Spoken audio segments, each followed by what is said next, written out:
जय हिंद बच्चों। तो जैसा कि आप जानते हैं कि हमारे बोर्ड एग्ज़ाम बिल्कुल करीब आ गए हैं और बच्चों में बहुत सारी टेंशन होती है कि उनका कैसे रिवीजन हो, कैसे उनका पढ़ा हुआ सब अच्छे से प्रिपेयर हो ताकि वो अच्छे से मार्क्स पा पाएँ। तो बेटा इसके लिए जो है बिल्कुल लास्ट टाइम चल रहा है, कुछ 10, 12, 15 दिन बचे हैं यूपी बोर्ड एग्ज़ाम में। आपको अनसॉल्व पेपर जो है वो जरूर सॉल्व करना चाहिए और यहाँ पर भी जैसा कि आप थंबनेल में देख करके आए होंगे, हम आपको अनसॉल्व पेपर करवाएंगे, सॉल्व करवाएंगे। अनसॉल्व जो सेट होते हैं उनकी एक सीरीज जो होगी पूरी, वो हम आपको सॉल्व करवाएंगे। आप अगर डेली वीडियो देख करके एक पूरा का पूरा अनसॉल्व प्रैक्टिस करते हैं तो समझिए कि आपने पूरी केमिस्ट्री की बुक से एक बढ़िया अच्छा खासा रिवीजन कर लिया है। तो यहाँ पे हमारा पहला वीडियो जो अनसॉल्व सॉल्विंग का है, ये एक अनसॉल्व हमारे पास है अग्रवाल का।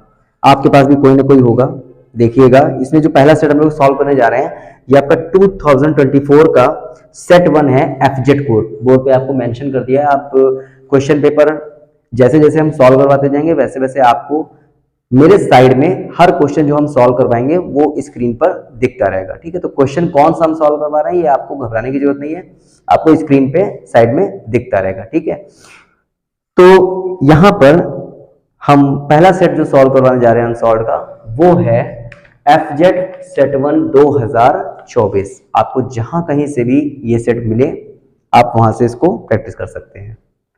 सबसे पहली बात तो ये कि अगर आप सही से कॉपी पे लिखेंगे नहीं, बोर्ड एग्जाम की कॉपी पे लिखना भी एक अच्छे तरीके से बहुत टफ है, बच्चों को पता नहीं होता कैसे लिखें। अब होता क्या है, आप जैसे एमसीक्यू करने जा रहे हैं, आपके पेपर में सबसे पहले एमसीक्यू ही होगा, तो एमसीक्यू जब आप सॉल्व करेंगे तो बच्चे क्या करते हैं लाइन से लिखते चले, कहीं फर्स्ट का लिख दिया, सेकंड का खा लिख दिया, ये जो भी है ए बी फर्स्ट सेकंड कुछ भी नंबर डाल देते हैं। एग्जामिनर जो है कॉपी चेक करने वाला है उसको कंफ्यूजन होती है जिससे कि वो सही से मार्किंग नहीं कर पाता है। कॉपी लिखने का एक अच्छा सा तरीका वो भी हम साथ में बताते जाएंगे, देखिएगा। जैसे पहला क्वेश्चन हम लोग करने जा रहे हैं जो कि आपका है first question MCQ multiple choice type. तो आप कैसे करेंगे, सबसे पहले यहां पे मेंशन कर लेंगे क्वेश्चन नंबर 1। ठीक है, तो क्वेश्चन नंबर में हमारे कितने, क्वेश्चन नंबर 1 में हमारे 6 पार्ट होंगे, 6 एमसीक्यू आपसे पूछे जाएंगे। तो पहले यहां पे लिखे दे रहे हैं आपका फर्स्ट एमसीक्यू, आपका second MCQ, third MCQ, fourth MCQ और लास्ट में 5 एंड 6 एमसीक्यू। ठीक है, अब ये जो एमसीक्यू हैं आपको बहुत ही कायदे से, बल्कि आप चाहो तो ऐसे कर सकते हो, क्वेश्चन नंबर 1 का फर्स्ट, क्वेश्चन नंबर 1 का सेकंड, क्वेश्चन नंबर 1 का थर्ड मेंशन करिए। अच्छे से मेंशन करेंगे आप तो मार्किंग भी बहुत बढ़िया होगी, एग्जामिनर को कंफ्यूजन नहीं होनी चाहिए।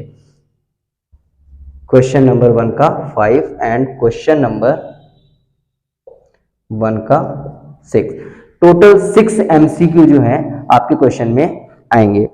तो धीरे धीरे हम लोग बढ़ते हैं आगे की तरफ और आपको जो जो एमसीक्यू हम सॉल्व करवाएंगे वो साइड में स्क्रीन पे आपको दिखते जाएंगे। ठीक है, चलिए भाई, तो देखिए ये हमारे पास स्क्रीन पे आपको दिख रहा होगा।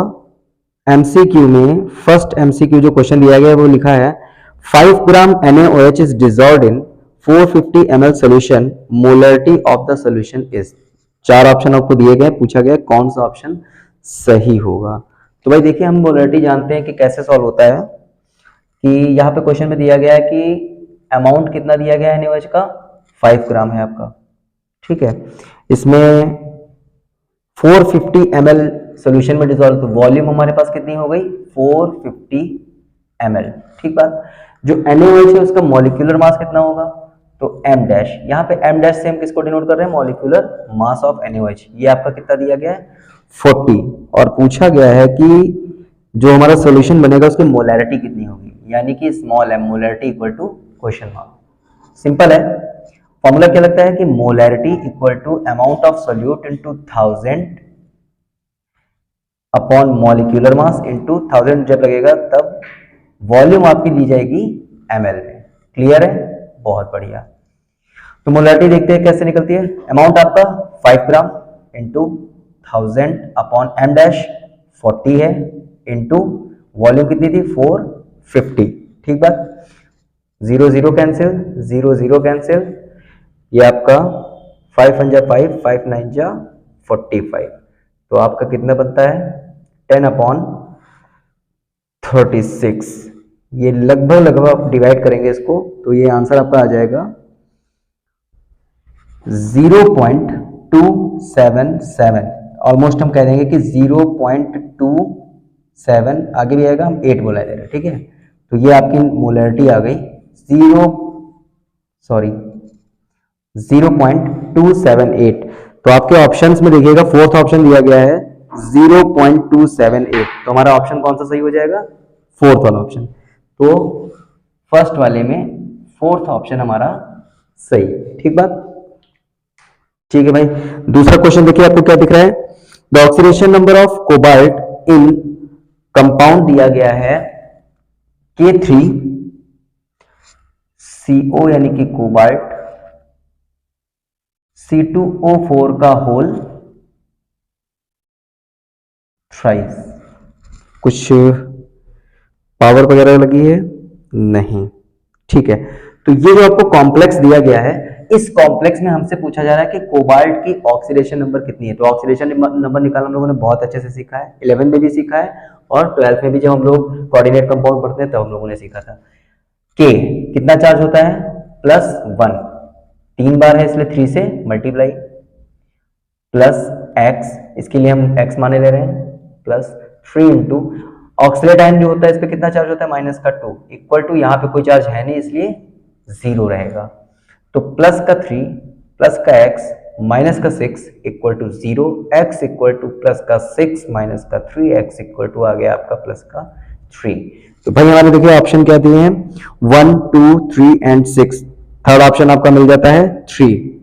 तो आपके सेकेंड नंबर वाले क्वेश्चन में इसमें आपका ऑप्शन आ जाता है, सेकेंड नंबर के क्वेश्चन में आपका थर्ड वाला ऑप्शन जो है वो सही है, ठीक बात। आगे बढ़ते हैं, ठीक है। जो थर्ड एमसीक्यू हमारा दिया गया है, क्वेश्चन आपको दिख रहा होगा, क्या है कि the transition element in which variable oxidation state not found.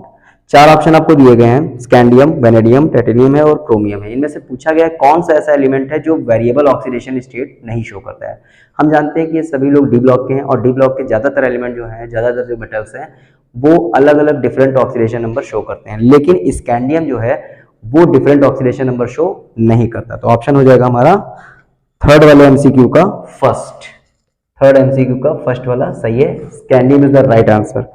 उसके बाद में देखिए फोर्थ वाला जो एमसीक्यू दिया गया है उसमें पूछा गया है the compound having most basic strength is.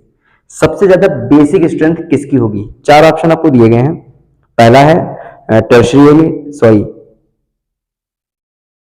पहला है सेकेंड डिग्री एमीन, दूसरा वाला है आपका फर्स्ट डिग्री एमीन, तीसरा वाला है थर्ड डिग्री एमीन और चौथा है अमोनिया। तो भाई देखिए ऐसा है ना कि जैसे अमोनिया की बात कर ले अगर, NH3 की जो फर्स्ट डिग्री का है एमीन उसमें हो जाएगा आपका CH3NH2 और आपका दिया गया है थर्ड डिग्री का यानी कि CH3 जो है का होल थ्राइस N और एक सेकेंड डिग्री का भी है CH3 का होल ट्वाइस NH। ठीक है, ये 4 लोग हमारे पास हैं। अब हमें पता है कि बेसिक नेचर जो है वो किस पे डिपेंड करेगा, लोन पेयर पे। अमोनिया जो है इसमें भी लोन पेयर है लेकिन साइड में कोई भी कार्बन की चेन प्रेजेंट नहीं है, कोई एल्किल ग्रुप या कार्बन की चेन नहीं है। यहां पर भी नाइट्रोजन के ऊपर लोन पेयर है लेकिन साइड में केवल एक हमको एल्किल की चेन मिल रही, कार्बन की चेन मिल रही है। यहां पे नाइट्रोजन पे लोन पेयर है और हमको 3 जो है एल्किल की चेन मिल रही है, एल्किल ग्रुप मिल रहे हैं, CH3 ग्रुप 3 है और यहां पर भी आपके पास नाइट्रोजन के पास लोन पेयर है और एल्किल ग्रुप कितने हैं, 2। तो भाई एल्किल ग्रुप जो है वो इसमें है, इसमें है, इसमें है। सबसे ज्यादा एल्किल ग्रुप किसमें है, थर्ड डिग्री एमीन में। भाई बात ऐसी है, क्या हो गया भाई, बात ऐसी है ना कि जो एल्किल ग्रुप होता है हमारा वो प्लस आई इफेक्ट शो करता है, यानी ये जो हमारा 3 CH3 ग्रुप है ये कौन सा इफेक्ट शो करते हैं, plus I effect. Plus I effect क्या होता है कि कार्बन की चेन जो है, ये जो एल्किल ग्रुप होता है, ये पॉजिटिव इंडक्टिव इफेक्ट शो करता है। ये सामने वाले जिससे एटम से जुड़ा है उसको क्या करता है, इलेक्ट्रॉन प्रोवाइड करवाता है। तो इधर से तीन तरफ से इलेक्ट्रॉन जो है किसकी तरफ जा रहे हैं, नाइट्रोजन के पास। लोन पेयर तो सबके पास है, लेकिन यहां पर नाइट्रोजन से तीन तीन मेथिल ग्रुप लगे हैं, तीनों लोग नाइट्रोजन को इलेक्ट्रॉन प्रोवाइड कर रहे हैं, अपनी तरफ से इलेक्ट्रॉन नाइट्रोजन की तरफ शिफ्ट कर रहे हैं। यानी यहां पर जो लोन पेयर है, यहां पर जो इलेक्ट्रॉन डेंसिटी नाइट्रोजन के ऊपर है वो सबसे ज्यादा स्ट्रांग है। तो बेसिक नेचर लोन पेयर से यानी इलेक्ट्रॉन डेंसिटी से शो होता है, और सबसे ज्यादा इलेक्ट्रॉन डेंसिटी किस पे आ रही है, थर्ड डिग्री एमीन पे। तो ये वाला ऑप्शन आपका सही हो जाएगा। ये आपका दिया गया है थर्ड ऑप्शन। चौथे एमसीक्यू में थर्ड ऑप्शन आपको दिया गया है थर्ड डिग्री एमीन यानी CH3 का होल थ्राइस N। तो ये आपका थर्ड वाला ऑप्शन जो होगा वो राइट हो जाएगा। ठीक है, क्यों? क्योंकि नाइट्रोजन के पास लोन पेयर पहले से है और वो सबके पास है, लेकिन तीन ग्रुप ऐसे हैं जो अपने पास से इलेक्ट्रॉन नाइट्रोजन को प्रोवाइड करवा रहे हैं। ठीक बात है, आगे बढ़ते हैं, देखते हैं फिफ्थ नंबर का जो एमसीक्यू हमारे पास है उसमें कह रहे हैं कि the compound which is not a disaccharide. हम लोगों ने बायोमोलिक्यूल में पढ़ा हुआ है कि ऐसे कार्बोहाइड्रेट जिनको वाटर में डिसॉल्व करने पर एसिडिक मीडियम में वो दो मोनोसैकेराइड पार्ट में टूट जाते हैं, दो मॉलिक्यूल बनाते हैं टूट करके, तो ऐसे लोग डाइसैकेराइड कहलाते हैं। लेकिन यहाँ पे क्या पूछा गया है कि the compound which is not a disaccharide. भाई लैक्टोज, माल्टोज, सुक्रोज जो कि आपको दिख रहे हैं वो सभी डाइसैकेराइड हैं, लेकिन सेल्यूलोज जो है वो पॉलीसैकेराइड है। हमें पढ़ा हुआ है कि स्टार्च हुआ, सेल्यूलोज हुआ, ये सब क्या है, पॉलीसैकेराइड है, ये पॉलीमर्स होते हैं। ठीक है, तो यहां पर हमारा ऑप्शन क्या सही हो जाएगा, सेल्यूलोज, जो कि सेकेंड नंबर ऑप्शन है। तो ये हमारा सेकेंड हो गया। अब लास्ट में आता है आपका क्वेश्चन नंबर 1 का सिक्स एंड लास्ट एमसीक्यू। ये है which of the following compound is identified by Tollen reagent. ठीक है, स्क्रीन पर दिख रहा होगा क्वेश्चन आपको। आपसे पूछा गया कि चार ऑप्शन है, अल्कोहल है, कीटोन है, एल्डिहाइड है और कार्बोक्सिलिक एसिड है। तो हमसे पूछा गया इनमें से कौन सा ऐसा कंपाउंड है जो कि टॉलन रीजेंट से पहचाना जाता है। तो भाई ऐसा है, तीन लोग इसमें से ऐसे हैं जो टॉलन रीजेंट से इफेक्ट नहीं दिखाएंगे, लेकिन जो इसमें एल्डिहाइड है, अगर हम एल्डिहाइड के साथ जो आपका CHO ग्रुप कंटेनिंग होता है एल्डिहाइड वाला, अगर उसको हम टॉलन रीजेंट से रिएक्शन करवाते हैं, टॉलन रीजेंट क्या होता है बेटा, Ag2O, इससे डिनोट करते हैं, ये आपका है टॉलन रीजेंट। ठीक है, तो टॉलन रीजेंट Ag2O। जब आप एल्डिहाइड वाले कंपाउंड को टॉलन रीजेंट से रिएक्ट करवाते हैं तो होता क्या है, टॉलन रीजेंट को रिड्यूस करवा दिया जाता है किसमें, Ag में। ठीक है, इसको हम लोग सिल्वर मिरर भी कहते हैं। तो भाई हम टॉलन रीजेंट से किसकी आइडेंटिफिकेशन कर सकते हैं, किसको पहचान सकते हैं, एल्डिहाइड को पहचान सकते हैं। बाकी लोग तो रिएक्शन कर नहीं रहे, लेकिन एल्डिहाइड इससे रिएक्शन करके Ag को क्या करता है, रिड्यूस कर देता है भाई। ठीक है, तो टॉलन रीजेंट जो है वो किसको पहचानता है, एल्डिहाइड को। ये ऑप्शन आपका कौन सा है, लास्ट एमसीक्यू में जो सेकंड नंबर का ऑप्शन है एल्डिहाइड, ये आपका सही हो जाता है। तो इस तरह से 6 एमसीक्यू हमारे क्वेश्चन नंबर 1 के कंप्लीट हो गए। बढ़ते हैं सेकंड नंबर क्वेश्चन की तरफ। ठीक है, तो आगे क्वेश्चन बढ़ रहे हैं, क्वेश्चन नंबर 2 की तरफ बढ़ते हैं। अब क्वेश्चन नंबर 2 में देखिए 4 क्वेश्चन आपको मिलेंगे, सभी 2-2 नंबर के होंगे। ठीक है, तो बहुत ज्यादा इसमें लिखने की जरूरत नहीं है, जितना रिक्वायर्ड हो बस उतना मटेरियल ही लिखिएगा।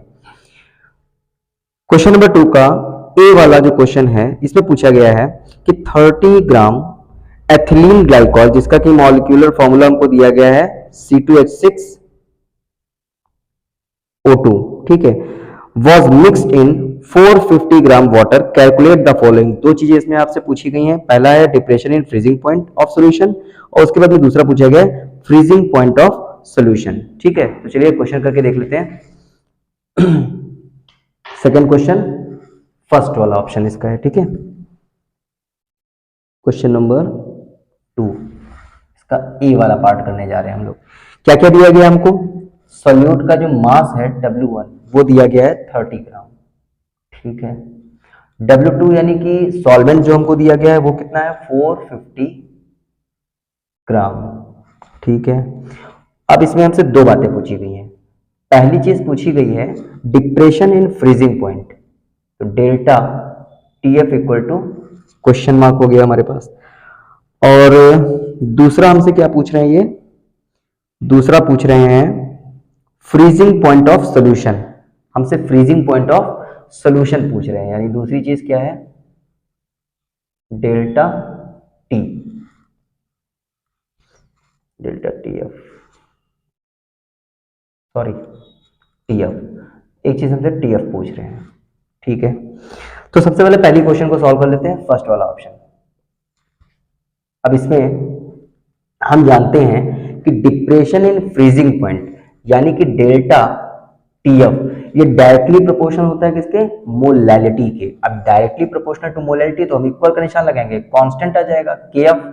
ठीक है, इसको डिप्रेशन कांस्टेंट बोलते हैं। ठीक है, depression freezing constant into molality, ये आपका मोलैलिटी का सिंबल जो होता है स्मॉल एम होता है। अब यहां पे कुछ चीजें हमको पता होनी चाहिए। जो molecular mass of ethylene glycol, ethylene glycol का फॉर्मूला क्या है, C2H6O2। तो अगर इसका मॉलिक्यूलर मास हम कैलकुलेट करें तो कितना हो जाएगा, 24 + 6 + 32 = 62। ये हमको क्या पता चल गया, मॉलिक्यूलर मास, जिसको हम m डैश से शो कर रहे हैं। तो मॉलिक्यूलर मास निकला है। तो जो वाटर है इसका फिक्स फ्रीजिंग डिप्रेशन कांस्टेंट जो है वो है कितना, kf। जो फ्रीजिंग डिप्रेशन कांस्टेंट होता है kf, ये फिक्स है कितना, 1.86। ये भी हमको पता है। तो सबसे पहले क्या करते हैं, मोलैलिटी को अलग कैलकुलेट कर लेते हैं। मोलैलिटी कैसे निकलती है, molality equal to mass of solute into 1000 upon molecular mass into जो सॉल्वेंट हमारा है उसका मास, यानी कि W1 ये हो गया, W2 ये हो गया। अगर वैल्यू पुटअप कर लें तो यहां पर हो जाएगा 30 × 1000। मॉलिक्यूलर मास अभी हमने कितना कैलकुलेट किया है, 62। तो ये आपका आ गया 62 इंटू मॉलिक्यूलर मास, सॉरी जो आपका सॉल्वेंट था उसका मास कितना है, 450। ठीक है, तो भाई 0 ये कैंसिल हो गया, 0 ये कैंसिल हो गया।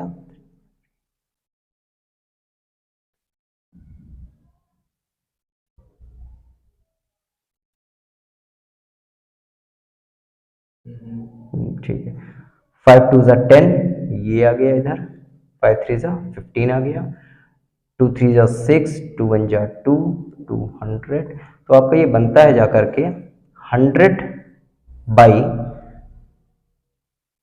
इतना। इसको सॉल्व कर लेते हैं तो ये आ जाएगा आपका 1.075। ये क्या चीज निकली हमारी, मोलैलिटी। वैल्यू पुटअप कर लेते हैं, delta TF equal to, KF की वैल्यू कितनी थी, 1.86 कांस्टेंट वैल्यू है, तो वाटर के लिए ये चेंज नहीं होगी, ये फिक्स रहेगी, उतनी रहेगी।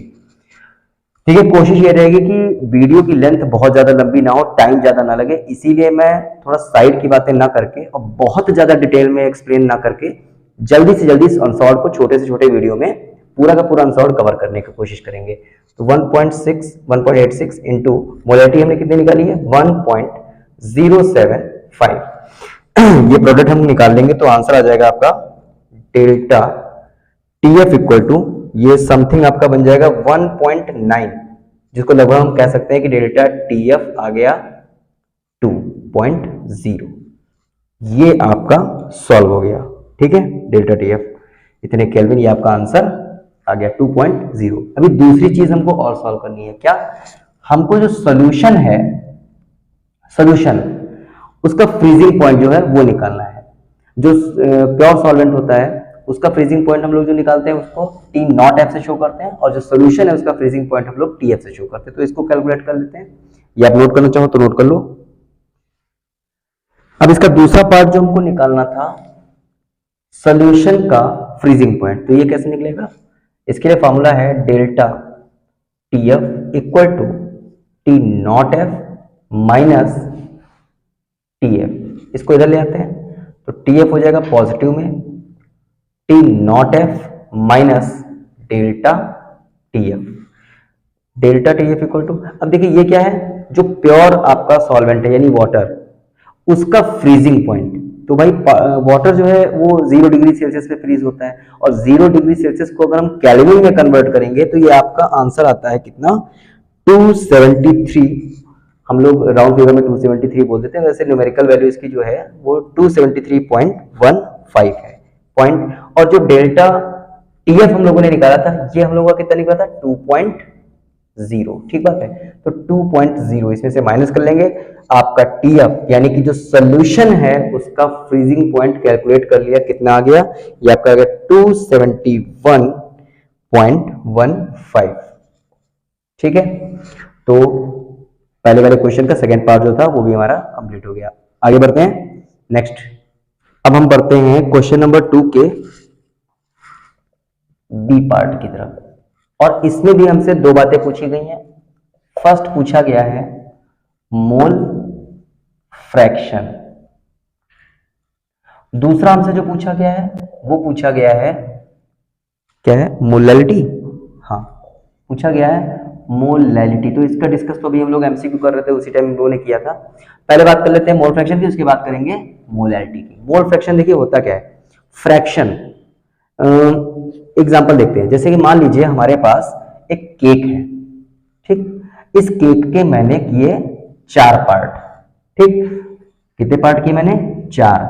इसमें से एक हिस्सा ये वाला जो था मैंने खा लिया, तो मेरे द्वारा खाया गया जो केक का हिस्सा है उसका फ्रैक्शन क्या होगा, उसका फ्रैक्शन होगा 1/4।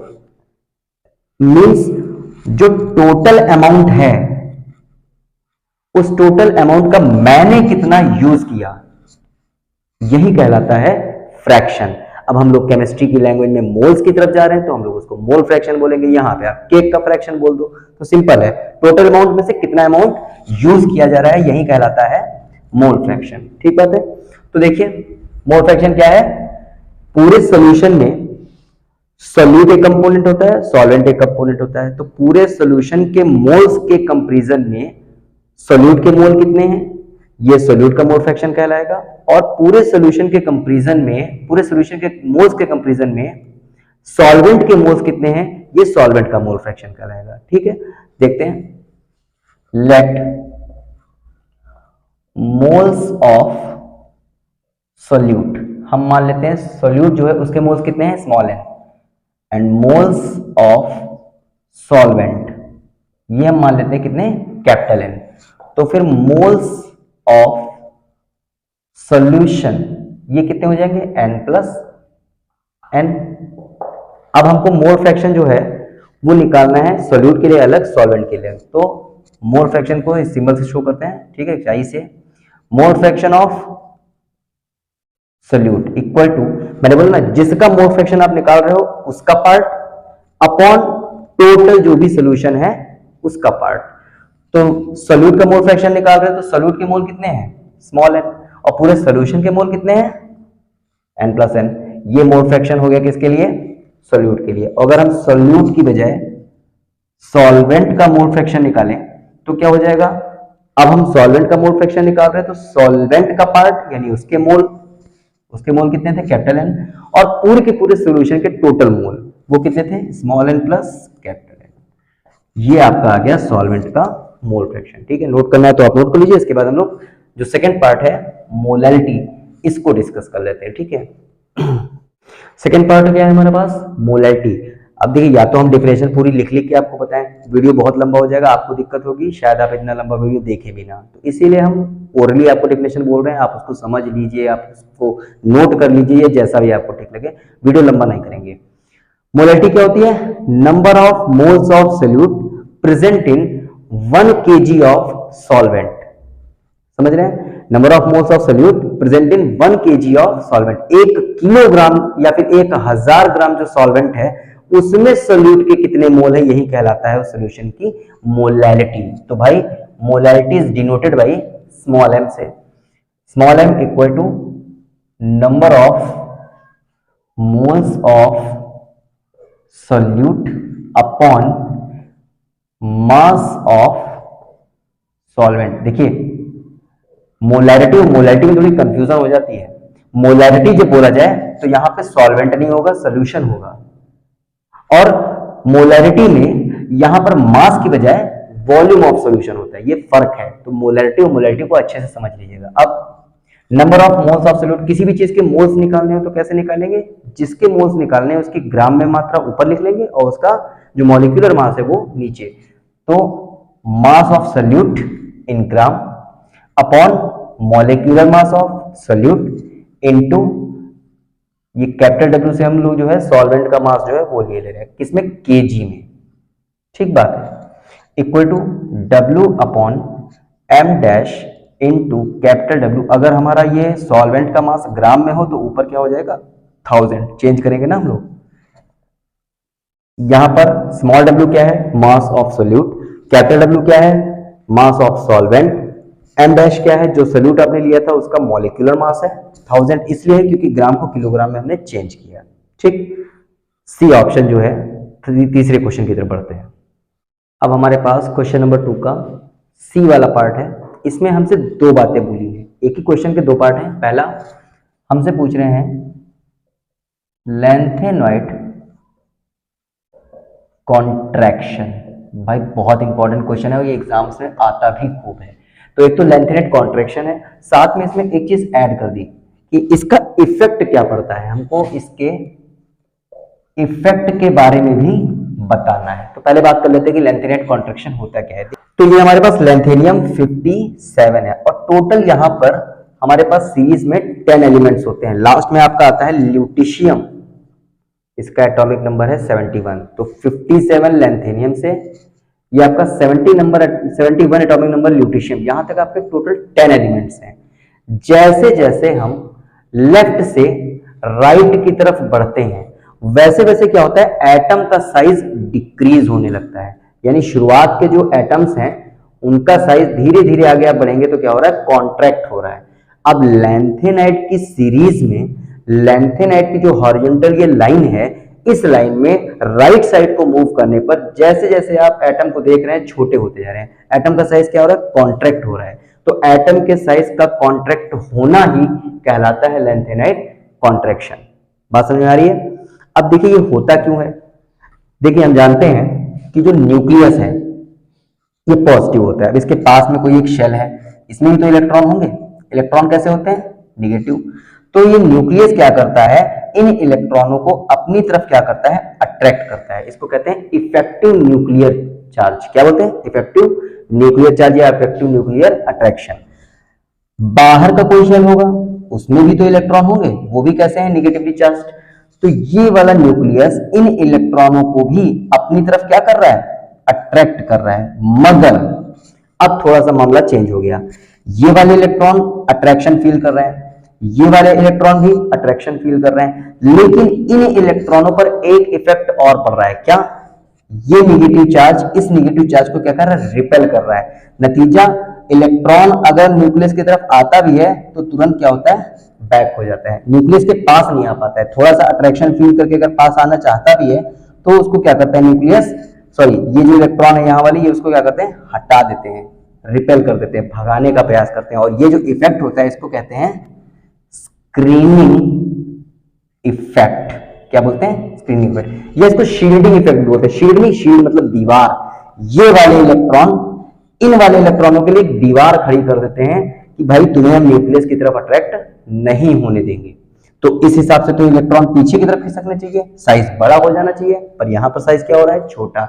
वो इसलिए क्योंकि जो स्क्रीनिंग इफेक्ट है इसकी वैल्यू स्मॉलर होती है किससे, न्यूक्लियर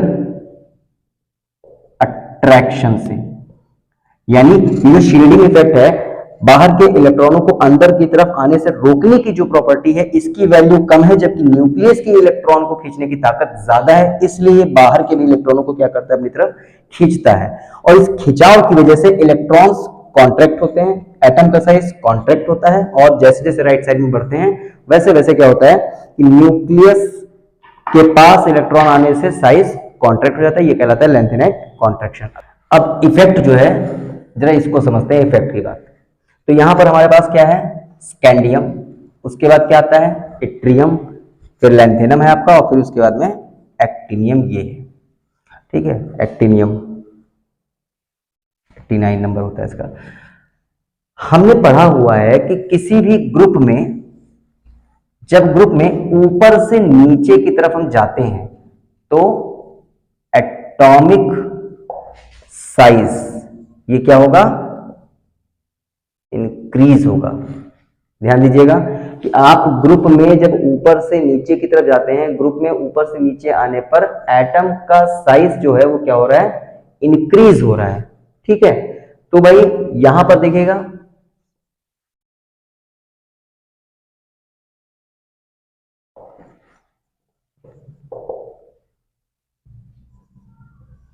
ये थोड़ा सा तिरछा हो गया, उससे मैटर नहीं है, रफली हम समझा रहे हैं, समझिएगा। तो यहां पर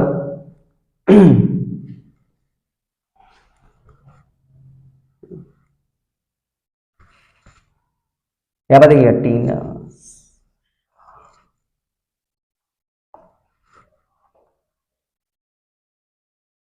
ठीक, ये कुछ एलिमेंट्स हमारे पास दिख रहे हैं। अगर हम इस बात को सच माने तो ऊपर से नीचे की तरफ आने पर एटम का साइज ज्यादा होना चाहिए, यानी जब हम ऊपर से नीचे की तरफ आएंगे, ठीक है, ऊपर से नीचे की तरफ, तो होगा क्या, इस वाले एटम में और इस वाले एटम में साइज का डिफरेंस आएगा, यानी इससे इसका साइज क्या होना चाहिए, ज्यादा। उसी तरीके से यहां पर भी इस एटम से इस एटम का साइज क्या होना चाहिए, ज्यादा होना चाहिए।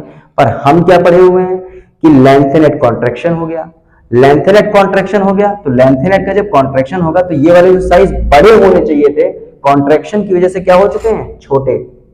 तो वैसे तो ऊपर से नीचे आने पर इसका साइज बड़ा होना चाहिए था, पर लेंथ नेट कॉन्ट्रैक्शन की वजह से इसका साइज थोड़ा सा क्या हो गया, छोटा हो गया, और इतना छोटा हो गया कि ये दोनों के साइज एक दूसरे के क्या हो गए, बराबर। हमसे पूछा था लेंथ नेट कॉन्ट्रैक्शन का इफेक्ट बताओ, तो इफेक्ट ये है कि ग्रुप में ऊपर से नीचे आने पर एटम का साइज इंक्रीज होता है, लेकिन कॉन्ट्रैक्शन होने की वजह से यहां पर हमको देखने को मिल रहा है ये ऊपर से नीचे आने पर एटम अपना साइज इक्वल शो कर रहे हैं, ना कि एटम का साइज इंक्रीज हो रहा है।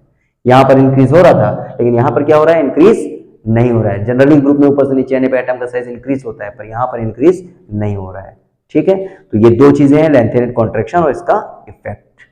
अब हम बढ़ते हैं क्वेश्चन नंबर 2 के डी ऑप्शन की तरफ। यहां पर हमको एक क्वेश्चन दिया गया है, दिख रहा होगा कि show the structure of geometrical isomers of FeNH3 का होल ट्वाइस, FeNH3 का होल ट्वाइस और Cn का होल 4 है, Cn का होल 4 ऊपर लगा हुआ है चार्ज माइनस का 1।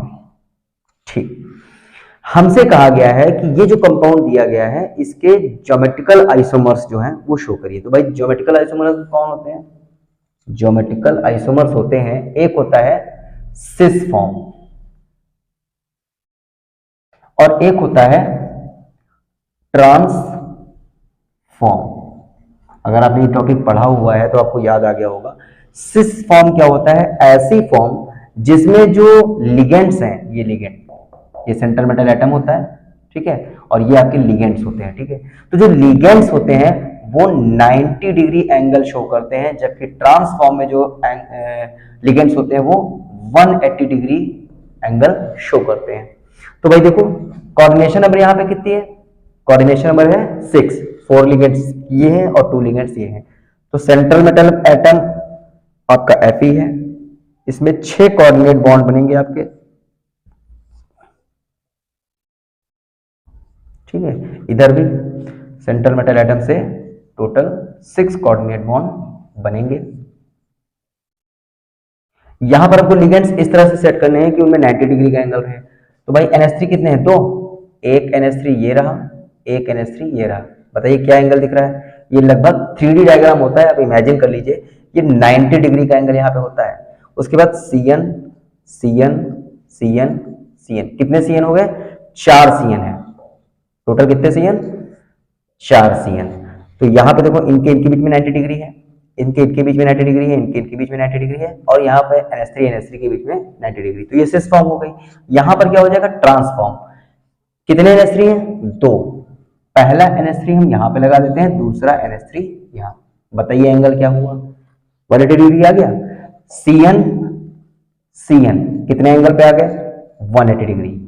Cn कितने डिग्री पे आ गए, 180। तो यहां पे आपको दिख रहा होगा NH3 और NH3 का 180 डिग्री, यहां पर NH3 और NH3 90 डिग्री। तो ये आपकी सिस फॉर्म हो गई, ये ट्रांसफॉर्म हो गई। सेकंड नंबर का क्वेश्चन हमारा कंप्लीट। थर्ड की तरफ मूव करते हैं। 3 का ए पार्ट है, क्वेश्चन आपको दिख रहा होगा बगल में, लिखा है कि recognise all the possible monochloro structures isomers formed by free radical chlorination of CH3 CH2 CH2 CH3। बहुत बढ़िया। देखिए क्वेश्चन बहुत ही आसान है, बहुत ज्यादा आसान, लेकिन ये बात सही है कि अगर ये क्वेश्चन एग्जाम में आ जाए तो मैक्सिमम बहुत सारे ऐसे बच्चे होंगे समझ ही नहीं पाएंगे क्वेश्चन और छोड़ देंगे। कभी कभी होता है कि आसान क्वेश्चन होते हैं लेकिन समझ में नहीं आते, छूट जाते हैं। देखिए CH3 CH2 CH2 CH3 ये हमको क्वेश्चन में कंपाउंड दिया गया है और कहा गया है कि कितने स्ट्रक्चरल आइसोमर बन सकते हैं मोनोक्लोरो आइसोमर, यानी कि हमको इनमें एक क्लोरीन का एटम जोड़ना है। मोनोक्लोरो मतलब एक क्लोरीन का एटम जोड़ना है, क्लोरीनेशन करवाना है, और कौन कौन से 4 तरह के स्ट्रक्चर बनेंगे, स्ट्रक्चरल आइसोमर होंगे, वो देखते हैं भाई। तो अगर हम इसकी रिएक्शन करवा दें किससे, क्लोरीन से, ध्यान से समझिएगा, क्लोरीनेशन करवाने को कह रहे हैं, मोनोक्लोरो स्ट्रक्चर पूछ रहे हैं हमसे, क्लोरीन से रिएक्शन करवाएंगे, क्या होगा, एक Cl यहां का, और जिससे किसी से भी ये Cl जाके जुड़ेगा वहां से एक H भी निकलेगा, तो वहां चैन से निकला हुआ H, यहां Cl2 से निकला हुआ Cl, दोनों मिलके बना देंगे HCl। अब देखिए टोटल कितने स्ट्रक्चरल आइसोमर बनेंगे, तो भैया बनेंगे यहां पे कितने, 4। कैसे, ये देखते हैं।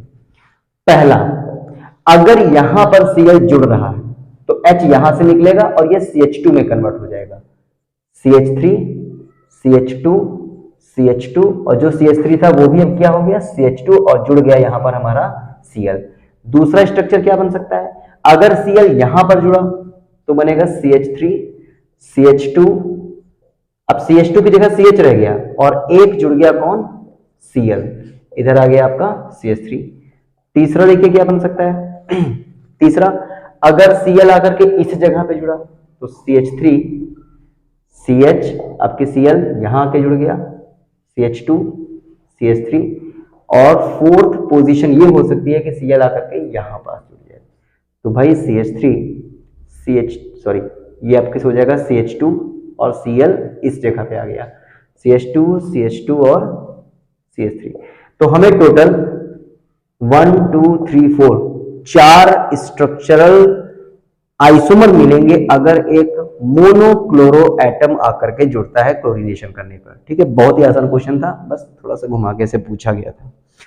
अब हमारे पास थर्ड क्वेश्चन का बी पार्ट है। क्वेश्चन आपको दिख रहा होगा, phenol shows acidic property but ethanol is almost neutral, explain with reason. हमको ये बताना है कि जो फिनॉल होता है ये एसिडिक प्रॉपर्टी शो करता है, यानी एसिडिक बिहेवियर का होता है, जबकि इथेनॉल जो होता है वो एसिडिक बिहेवियर का नहीं होता। या कभी कभी क्वेश्चन पूछते हैं कि लेस एसिडिक होता है, यहाँ पे पूछा गया कि न्यूट्रल होता है, तो हमें रीजन बताना है इसका। पहले फिनॉल की बात कर लेते हैं। देखिए आपने पढ़ते समय रेजोनेंस स्ट्रक्चर्स पढ़े होंगे, वो हम लोग बनाते थे, 5 स्ट्रक्चर बनते थे, बॉन्ड टूटा, इलेक्ट्रॉन वहां पे गए, इलेक्ट्रॉन वहां से फिर कहीं पे गए, बॉन्ड बनाया, तो ये रेजोनेंस स्ट्रक्चर बनते हैं, जिससे हमें फिनॉल में क्या दिखता है, फिनॉल में ये दिखता है कि जो 3 डबल बॉन्ड और 3 सिंगल बॉन्ड होते हैं, इसमें डबल बॉन्ड की कोई फिक्स पोजीशन नहीं होती। ये डबल बॉन्ड यहां से यहां, यहां से यहां, यहां से यहां, पूरी इस रिंग में घूमते रहते हैं, तो हम इसलिए यहां पर रिंग बनाए दे रहे हैं। रिंग में बता रही कि डबल बॉन्ड की कोई फिक्स पोजीशन नहीं है, इलेक्ट्रॉन्स जो हैं वो मूव करते रहते हैं। Cl है यहां पर भाई, सॉरी, ये हमारे पास Cl नहीं, फिनॉल की बात की जा रही है, तो हमारे पास क्या होगा, O बॉन्ड H, ये OH है। अब बेंजीन की रिंग से कौन जुड़ा हुआ है, OH, यानी ये हमारे पास है फिनॉल। ऑक्सीजन एटम के आउटर मोस्ट शेल में, यानी बैलेंस शेल में इलेक्ट्रॉन की संख्या कितनी होती है भाई, 6। तो एक इलेक्ट्रॉन इधर खर्च हो गया बॉन्ड बनाने में, एक इलेक्ट्रॉन नीचे खर्च हो गया, टोटल इलेक्ट्रॉन कितने बचे इसके पास, 4। एक लोन पेयर ये रहा, एक लोन पेयर ये रहा। रेजोनेंस बनाते समय क्या होता है कि ये लोन पेयर हट जाता है और ये इलेक्ट्रॉन आ जाते हैं यहां। नतीजा, यहां पे कैरेक्टर कौन सा प्रोड्यूस होता है, डबल बॉन्ड कैरेक्टर।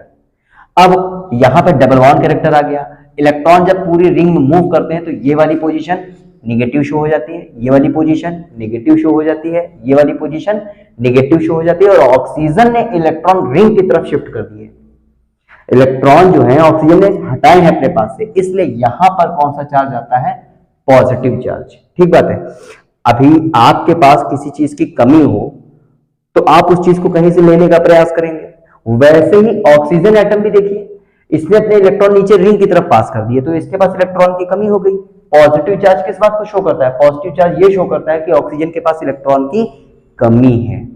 अब कमी है तो ऑक्सीजन भैया इलेक्ट्रॉन को क्या करेगा? खींचेगा। और हम जानते हैं कि पीरियोडिक टेबल में किसी भी सीरीज में लेफ्ट से राइट की तरफ जाने पर इलेक्ट्रोनेगेटिविटी बढ़ती है। तो भाई यहां पे देखो जरा, हाइड्रोजन है, ऑक्सीजन है। हाइड्रोजन पीरियोडिक टेबल में कहां है? पहले ग्रुप में, सबसे पहले। और ऑक्सीजन कहां है? आपके टेबल में काफी राइट साइड में जाता है। तो फिर इलेक्ट्रोनेगेटिविटी किसकी ज्यादा होगी? ऑक्सीजन की। दो बातें, ऑक्सीजन के पास इलेक्ट्रॉन की कमी भी है, उसको इलेक्ट्रॉन चाहिए भी, और इलेक्ट्रॉन खींचने की ताकत भी उसकी ज्यादा है। नतीजा क्या करेगा भाई? ये हाइड्रोजन और ऑक्सीजन के बीच में जो बॉन्ड बना है, इस बॉन्ड के शेयर्ड वाले इलेक्ट्रॉन से अपनी तरफ क्या करेगा? खींचेगा। और जब ये खींचेगा तो यहां से ये बॉन्ड क्या हो जाएगा? टूट जाएगा। जब ये बॉन्ड टूट जाएगा तो यहां पर क्या होगा? यहां पर ऑक्सीजन और H दोनों के बीच का बॉन्ड टूट गया, ऑक्सीजन के पास निगेटिविटी आ गई, ठीक है। और ये जो आयन बनके तैयार हुआ है, ये कौन सा आयन है? Phenoxide ion. ये फिनॉक्साइड आयन है, बहुत स्टेबल होता है। क्यों स्टेबल है? रेजोनेंस की वजह से। निकल क्या गया? H+। छोटे क्लास में 10th क्लास में पढ़ते चले आ रहे हो कि कोई भी ऐसा कंपाउंड जो वाटर में डिसॉल्व करने पर, किसमें ये इफेक्ट हो रहा है? वाटर में हो रहा है।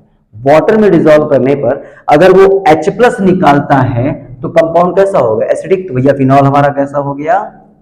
ये हो गया एसिडिक हो गया, ठीक है। ठीक, ये हमारा एसिडिक हो गया।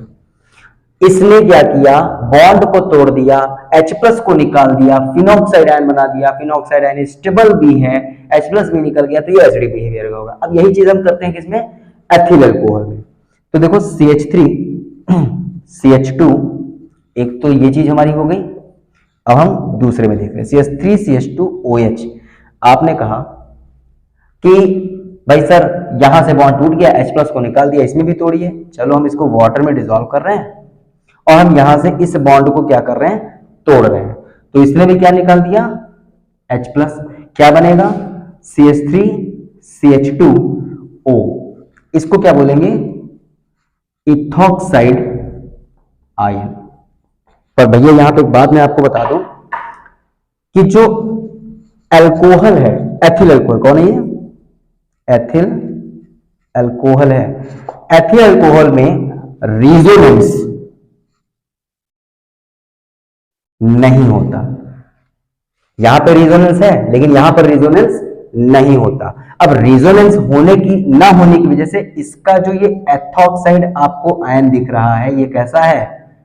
Non stable. जबकि ये क्या था? स्टेबल। स्टेबल मतलब अगर ये H+ को निकालते तो इसके फिनॉक्साइड आयन को कोई दिक्कत नहीं, लेकिन यहां पे नॉन स्टेबल है।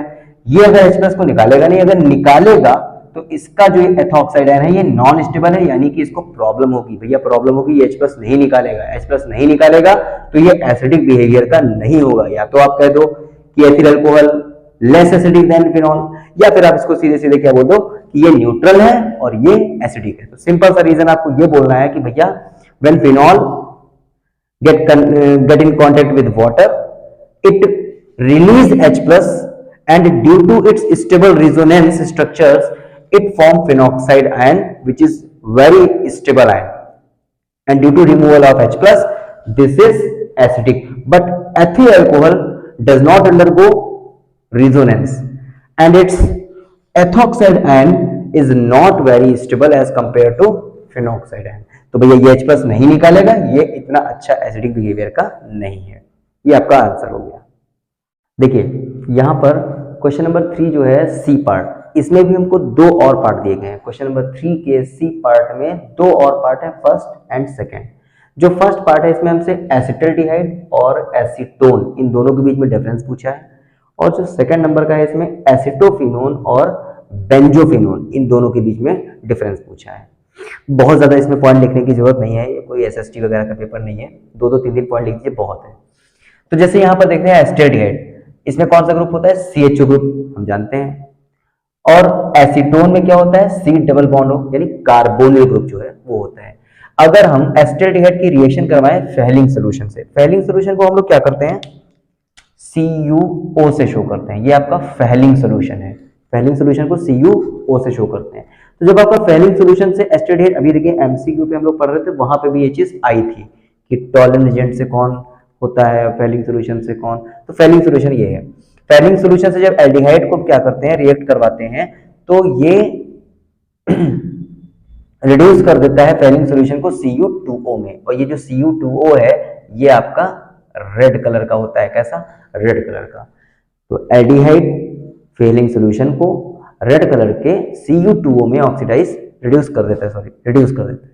यहां पर नो रिएक्शन, जो एसीटोन है वो फेलिंग सोल्यूशन से कोई रिएक्शन नहीं देता। बात करते हैं एसिटोफिनोन की, तो ये स्ट्रक्चर आपका एसिटोफिनोन है। बेंजीन की रिंग के ऊपर COCH3 होता है, तो इसको कहते हैं एसिटोफिनोन। अगर इसकी रिएक्शन इस तरह से करवाई जाए तो ये आयोडो फॉर्म देता है। ये क्या चीज है, आयोडो फॉर्म। और ये रिएक्शन जो है ये क्या है, आयोडो फॉर्म टेस्ट। ये आयोडो फॉर्म टेस्ट है। यहां पर आयोडो फॉर्म टेस्ट जो है, आयोडो फॉर्म टेस्ट नहीं दिया जाता। तो ये एक डिफरेंस हो गया। ठीक है, आगे मूव करते। देखिए बहुत ज्यादा वीडियो को लॉन्ग नहीं करना है, हमें मेन पॉइंट्स लेकर के पूरा अनसॉल्व सॉल्व करना है, वो भी शॉर्ट टाइम में। ठीक है, तो की पॉइंट्स जो हैं उनको ये डिस्कस हम लोग कर रहे हैं। आगे पढ़ते हैं क्वेश्चन नंबर 3 के डी पार्ट पे। तो ये हम पहुंच गए हैं क्वेश्चन नंबर 3 के डी पार्ट पे। यहां पर हमसे पूछा गया कि न्यूक्लियोसाइड और न्यूक्लियोटाइड इसमें क्या डिफरेंस है। 3 पॉइंट हम लोग बता रहे हैं कि जो न्यूक्लियोसाइड है इसमें 2 ही कंपोनेंट होते हैं, सिर्फ 2 कंपोनेंट, और जो आपका न्यूक्लियोटाइड है इसमें 3 कंपोनेंट होते हैं। ठीक है, 3 कंपोनेंट्स कौन कौन से हैं, तो दूसरे पॉइंट में नाम बताया गया है कि नाइट्रोजन वाला बेस होता है, adenine, guanine, thymine, cytosine, uracil आपने पढ़े होंगे, नाइट्रोजन वाले बेस होते हैं। और एक पेंटोस 5 कार्बन की शुगर होती है। यहां पर नाइट्रोजन बेस होगा, पेंटोस शुगर होगा, यानी ये पूरा का पूरा इतना पार्ट जो है इसको आप न्यूक्लियोसाइड ही कह सकते हैं। और न्यूक्लियोसाइड में हमने जोड़ दिया किसको, फास्फोरिक एसिड को। तो 3 लोग हो गए। स्ट्रक्चर में अगर देखें तो ये जो आपको दिख रहा है ये क्या है, ये आपका है नाइट्रोजन बेस वाला पार्ट। ये कौन है, पेंटोस शुगर है। ठीक है, 2 ही लोग हैं। यहां पर ये आपका आ गया नाइट्रोजन बेस, और ये आपका हो गया पेंटोस शुगर, और ये आपको क्या दिख रहा है, ये आपका फॉस्फेट ग्रुप, ये फॉस्फेट ग्रुप होता है। ठीक है, तो ये दोनों में डिफरेंस आपने 3-4 की पॉइंट जो है वो पढ़ लिए। इसके बाद क्वेश्चन नंबर 3 कंप्लीट होता है। क्वेश्चन नंबर 4 की तरफ पढ़ते हैं। अब यहां पर 4th क्वेश्चन का ए पार्ट है। इसमें हमसे पूछा गया है, क्वेश्चन आपको दिख रहा होगा कि डिफाइन सॉल्यूशन, हमें सॉल्यूशन के बारे में बताना है। और ऐड करके इन्होंने क्वेश्चन में बोला है कि in how many different ways में the concentration of a solution be expressed. हम किसी सॉल्यूशन की कंसंट्रेशन को कितनी फॉर्म में, कितने तरीके से एक्सप्रेस कर सकते हैं, बता सकते हैं। देखिए क्या लिखा है हमारे पास, द होमोजेनस मिक्सचर ऑफ 2 और मोर कंपोनेंट्स। 2 या 2 से ज्यादा सब्सटेंस जो है, चाहे वो सॉलिड हो, लिक्विड हो, गैस। सॉल्यूशन आपका सॉलिड, लिक्विड, गैस तीनों तरह का होता है। अगर 2 से ज्यादा कंपोनेंट्स हम जो हैं आपस में मिक्स कर दें और एक होमोजेनस मिक्सचर बनाए कि सब अच्छे से थ्रूली जो है पूरे सैंपल में, थ्रू आउट सैंपल में बढ़िया से मिक्सिंग हो जाए, तो ऐसा जो मिक्सचर कहलाता है वो होता है solution. The homogeneous mixture of 2 और more than 2 components is called solution. अगर इसके कंसंट्रेशन की बात करें तो भाई कंसंट्रेशन को हम कितनी तरीके से शो कर सकते हैं, परसेंट में कंसंट्रेशन। ये क्या होती है, एक आपकी होती है मास परसेंटेज, यानी W/W%। एक आपका होता है मास वॉल्यूम परसेंटेज, और एक होता है वॉल्यूम बाई वॉल्यूम परसेंटेज। 3 है आपके। W/W% मतलब कि जैसे एग्जांपल 100 ग्राम सॉल्यूशन में 5 ग्राम NaOH घुला है, तो ये हो गई आपकी 5% NaOH कंसेंट्रेशन W/W, यानी बाई मास। ठीक, सपोज करिए W/V परसेंटेज कंसेंट्रेशन है, तो इसका मतलब हो गया कि जैसे एग्जांपल 5 ग्राम NaOH 100 ml सोल्यूशन में डिसॉल्व है, तो यहां पर क्या हो गया कि 5% NaOH concentration W by volume. तो सोल्यूशन जो होगा वो वॉल्यूम ली जाएगी ml में 100, और जो NaOH है उसका मास लिया जाएगा 5 ग्राम। V अपॉन V, तो यहाँ पर क्या होगा, सोल्यूट जो हम ले रहे हैं वो भी वॉल्यूम और जो सोल्यूशन है वो भी वॉल्यूम। तो यहाँ पर हम क्या बोलेंगे कि 5% NaOH सोल्यूशन की concentration volume by volume percent. तो यहाँ पर 100 ml सोल्यूशन है, उसमें जो हमारा सोल्यूट है NaOH वो कितना है 5 ml, ना कि ग्राम। अब मास बाई वॉल्यूम कंसंट्रेशन ये कितने तरह की होती है, तो ये आपकी जैसे हो गई मोलैरिटी। मोलैरिटी क्या है, 1 लीटर सोल्यूशन में सोल्यूट के मोल्स की संख्या को मोलैरिटी कहते हैं। Number of moles of solute present in 1 litre of solution, molarity हो गई। नॉर्मेलिटी है, नॉर्मेलिटी क्या होती है कि 1 लीटर सोल्यूशन में सोल्यूट के ग्राम इक्विवेलेंट कितने हैं, number of gram equivalent present in 1 litre of solution. दोनों की डेफिनेशन सेम है, बस यहाँ पर 1 लीटर सोल्यूशन में सोल्यूट के मोल लेते हैं और यहाँ पर 1 लीटर सोल्यूशन में सोल्यूट के ग्राम इक्विवेलेंट्स को लिया जाता है। ठीक बात है। ये जैसे मोलैरिटी है जिसको capital M equal to W into 1000 upon M dash into V, जो कि होगा ml में, इससे शो करते हैं। नॉर्मेलिटी होती है, normality equal to W into 1000 upon E, ये इक्विवेलेंट मास होता है सोल्यूट का, इंटू वॉल्यूम ऑफ सोल्यूशन जो कि होगी ml में। बाकी कुछ कंसंट्रेशन है जैसे ppm पार्ट्स पर मिलियन, ये कंसंट्रेशन होती है। यहाँ पे मास बाई मास देखते हैं तो इसमें आपकी दो मिल जाएंगी, एक होगा आपका मोल फ्रैक्शन, क्या बोलते हैं इसको, मोल फ्रैक्शन। ठीक है, मोल फ्रैक्शन में ये भी थोड़ी देर पहले हम लोगों ने पढ़ा हुआ है, आप देख सकते हैं पीछे जाकर के। और दूसरा आपका होता है मोलैलिटी, ये स्मॉल m से डिनोट होता है, जबकि मोलैरिटी जो है वो कैपिटल M से डिनोट होता है। तो इतनी तरीके से कंसंट्रेशन को हम रिप्रेजेंट कर सकते हैं। भाई आगे बढ़ते हैं क्वेश्चन नंबर 4 के बी पार्ट की तरफ। तो अब हम बढ़ते हैं अगले क्वेश्चन 4th के बी पार्ट की तरफ। यहाँ पे क्वेश्चन आपको दिख रहा होगा स्क्रीन पर कि define the conductance and molar conductance of a solution of electrolyte, discuss their variation with concentration. हमको 3 बातें बतानी है यहाँ पर। क्या क्या, एक तो हमको कंडक्टेंस क्या है और मोलर कंडक्टेंस क्या है ये बताना है। दूसरी बात हमको ये भी बतानी है कि अगर कंसंट्रेशन इंक्रीज डिक्रीज की जाए तो कंडक्टेंस पर या मोलर कंडक्टेंस पर क्या फर्क पड़ता है। तो देखिए कंडक्टेंस जो है इसको हम लोग C से भी डिनोट करते हैं।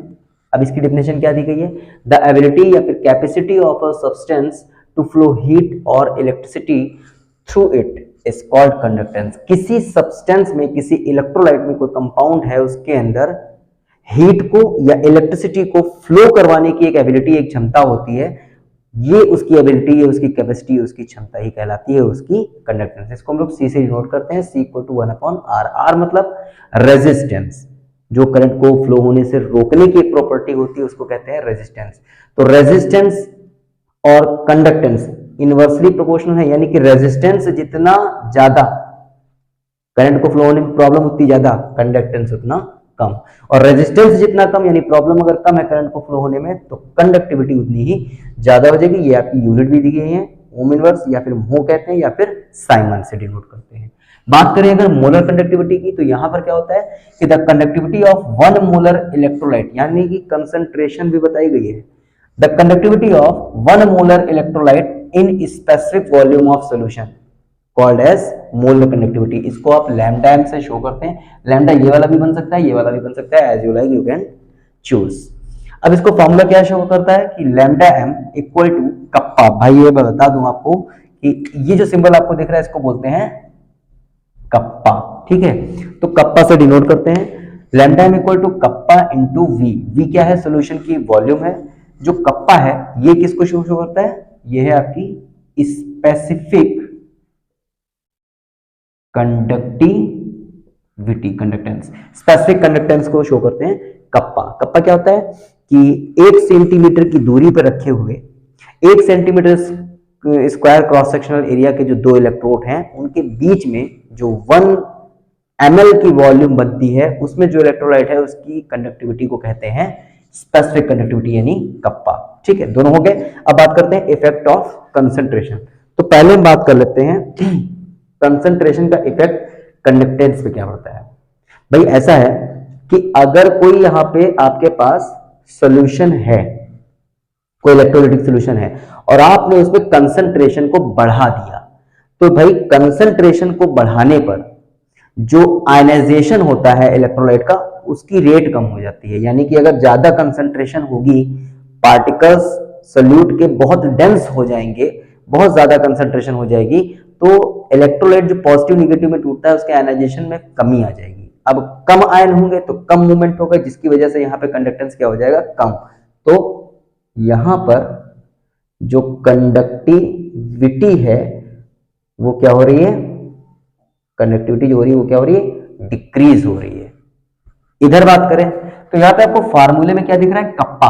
कप्पा मतलब स्पेसिफिक कंडक्टिविटी। यहां पर क्या बोला गया है कि जो आपके पास बर्तन में कोई इलेक्ट्रोलाइट भरा है, वॉल्यूम चाहे जितनी हो, ये कप्पा क्या बताता है, कप्पा होता है स्पेसिफिक कंडक्टिविटी। यानी 1 सेंटीमीटर दूरी पर 1 centimetre square cross sectional area वाले इलेक्ट्रोड के बीच में जो 1 ml एक वॉल्यूम है उसमें जो कंडक्टिविटी है, तो ये इसकी वजह से हमको एक छोटा सा एरिया यहां पे लेना पड़ेगा।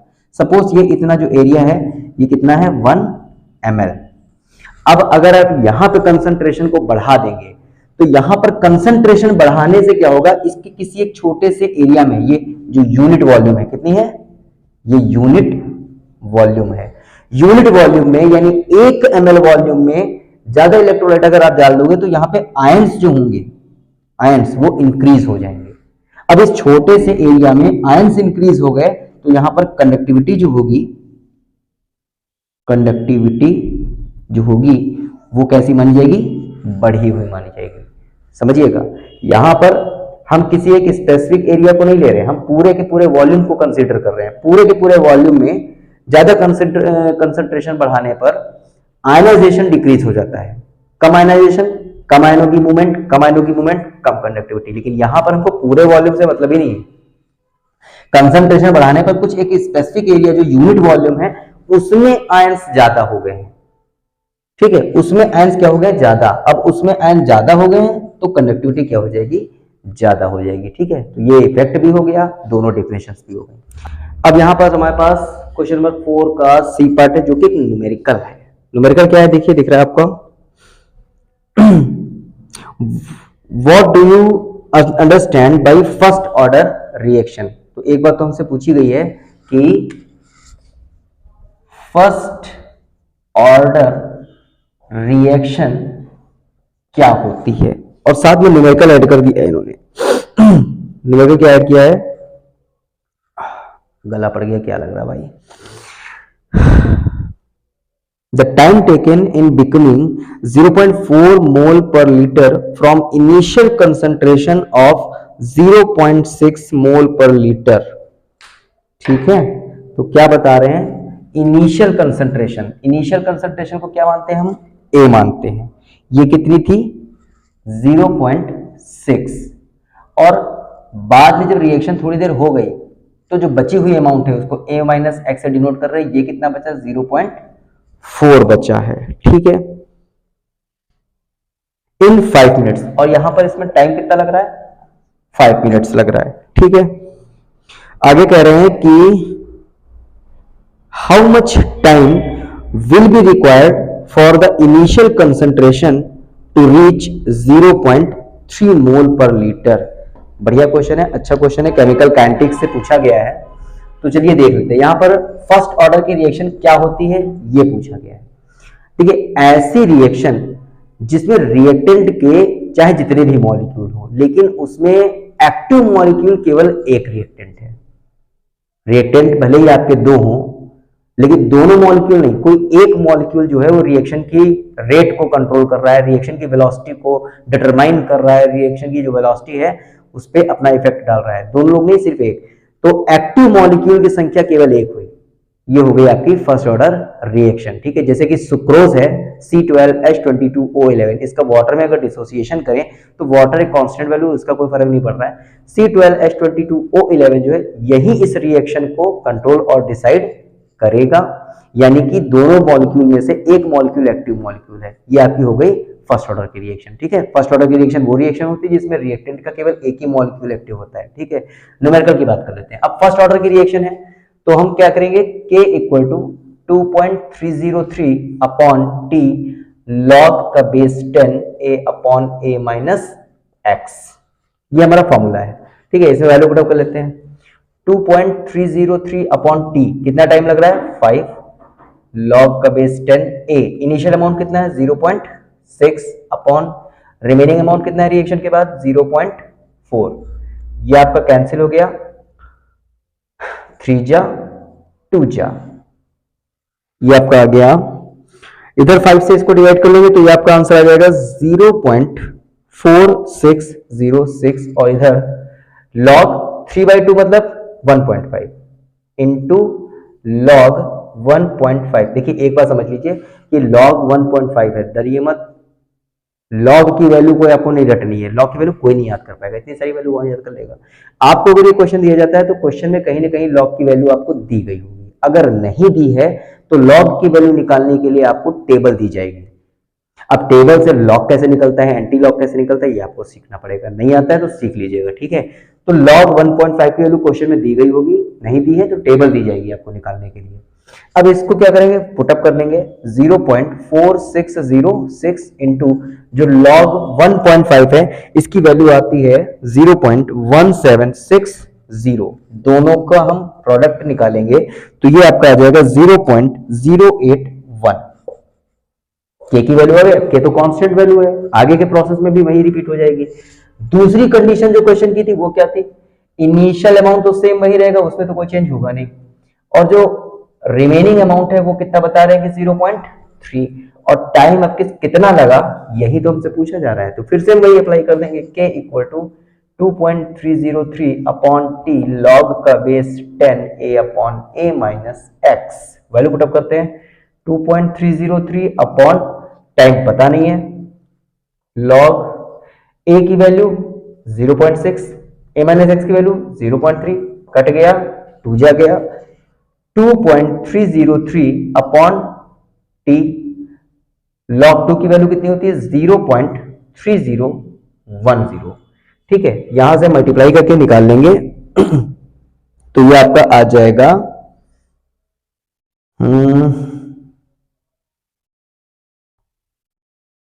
और एक काम और करते हैं, हम T को भेज देते हैं यहां पर, K को भेज देते हैं यहां पर, और K की वैल्यू तो हम अभी निकाल चुके हैं तो वही वहां पे पुटअप किए दे रहे हैं। कितनी वैल्यू आ जाएगी यहाँ पे 0.081, इसको डिवाइड कर देंगे, इससे मल्टीप्लाई कर देंगे। कैलकुलेशन का टाइम हम बचाते हैं ताकि आपका वीडियो लॉन्ग ना हो, मल्टीप्लाई करना आपको आता होगा। इसको पूरे को हम क्या करेंगे, सॉल्व कर लेंगे, कैलकुलेशन करके आपका आंसर आ जाएगा 8.55 मिनट्स। तो भैया जो टाइम आपका आ गया वो कितना आ गया 8.55 मिनट्स। Numerical complete. आगे क्वेश्चन पे बढ़ते हैं। अब नेक्स्ट क्वेश्चन हमारा 4th D, इसमें भी कई सारे पार्ट है। तो पहला पार्ट हमको क्वेश्चन क्या दिख रहा है कि Fe+2 is reducing agent but Mn2+ is oxidising agent. बढ़िया क्वेश्चन है। तो Fe2+ जो है इसका इलेक्ट्रॉनिक कॉन्फ़िगरेशन लिख लेते हैं। यहाँ पर +2 है मतलब यहाँ से दोनों इलेक्ट्रॉन जा चुके हैं। Mn2+ का इलेक्ट्रॉनिक कॉन्फ़िगरेशन लिख लिया, 4s क्रॉस मतलब यहाँ से भी 2 इलेक्ट्रॉन जा चुके हैं। अब यहां पर 3d6 है और यहां पर 3d5 है। ये आपका है लेस स्टेबल। क्यों लेस स्टेबल है? हम जानते हैं कि जो ऑर्बिटल्स हाफ फिल्ड या सबशेल कह लीजिए आप, जो सबशेल या ऑर्बिटल हाफ फिल्ड या फुल फिल्ड होते हैं वो ज्यादा स्टेबल होते हैं, उनमें से इलेक्ट्रॉन को निकालना बहुत टफ है। और अगर हाफ फिल्ड या फुल फिल्ड नहीं है तो स्टेबिलिटी कम होगी, हम इस इलेक्ट्रॉन को आसानी से निकाल सकते हैं। यहाँ पे क्या दिख रहा है 3d5। हम जानते हैं कि जो d वाला सबशेल है इसमें कितने ऑर्बिटल होते हैं 5, इलेक्ट्रॉन कितने हैं 5, 1 2 3 4 5। ठीक है, अब जगह कितने की है 10 की। है कितने, 5, जगह 10 की है 5, तो ये क्या हुआ, ये हो गया आपका हाफ फिल्ड। ठीक है, जो आपका Mn2+ है, Mn2+ में जो 3d5 है, ये कैसा ऑर्बिटल है, ये हाफ फिल्ड है, यानी कि ये कैसा हुआ, स्टेबल। और जब स्टेबल है तो यहां से इलेक्ट्रॉन जो है उसको रिमूव करना आसान नहीं होगा। सपोज देखिए, जैसे Mn+2 है, Mn+2, अब अगर ये Mn+3 बना दें, +3 का मतलब यहां पे 2 प्लस, यहां पे 3 प्लस, मतलब यहां पर 2 इलेक्ट्रॉन कम थे, यहां 3 इलेक्ट्रॉन कम है, यानी इलेक्ट्रॉन क्या हो रहा है, रिमूव हो रहा है। इलेक्ट्रॉन निकालने का प्रोसेस क्या कहलाता है, ऑक्सीडेशन। और जो ऑक्सीडेशन करे वो खुद क्या होता है, रिड्यूसिंग एजेंट। ठीक बात है। Mn2+ अगर Mn3+ बना दे तो मतलब इसने एक इलेक्ट्रॉन और निकाल दिया। इलेक्ट्रॉन निकालना क्या कहलाता है, ऑक्सीडेशन, और जो ऑक्सीडेशन करे वो क्या कहलाता है, रिड्यूसिंग एजेंट। मगर मैंने क्या बताया कि Mn2+ में 3d5 stable half filled subshell है, यहां से इलेक्ट्रॉन को निकालना आसान नहीं है, यानी हम इसको इसमें कन्वर्ट नहीं कर सकते, हम यहां से इलेक्ट्रॉन नहीं निकाल सकते, यहां से ऑक्सीडेशन आसानी से नहीं हो सकता, यानी ये रिड्यूसिंग एजेंट नहीं बन सकता। तो Mn2+ जो है वो रिड्यूसिंग एजेंट नहीं है, क्या है, ऑक्सीडाइजिंग एजेंट। तो इलेक्ट्रॉन निकालने का काम Mn2+ नहीं करेगा, कौन करेगा, Fe2+। इसीलिए जो हमारा Mn+2 है ये आपका क्या हो गया, ये आपका ऑक्सीडाइजिंग एजेंट हो गया, और जो आपका Fe+2 है ये आपका रिड्यूसिंग एजेंट हो गया। ठीक बात है, क्लियर। फटाफट आगे बढ़ते हैं और नेक्स्ट क्वेश्चन देखते हैं भैया। अब हमारे पास क्वेश्चन नंबर 4 के डी का सेकंड पार्ट है। यहां पर आपको क्वेश्चन दिख रहा होगा, क्वेश्चन पूछा गया है कि स्कैंडियम जिसका एटॉमिक नंबर 21 है is a transition element, but Zn जिसका एटॉमिक नंबर 30 है वो नहीं है। क्यों नहीं है भाई, तो स्कैंडियम एटॉमिक नंबर कितना है इसका, 21। अगर इसका कॉन्फ़िगरेशन बनाए तो 1s2 2s2 2p6 3s2 3p6 3d1 4s2, इसको चेक करेंगे।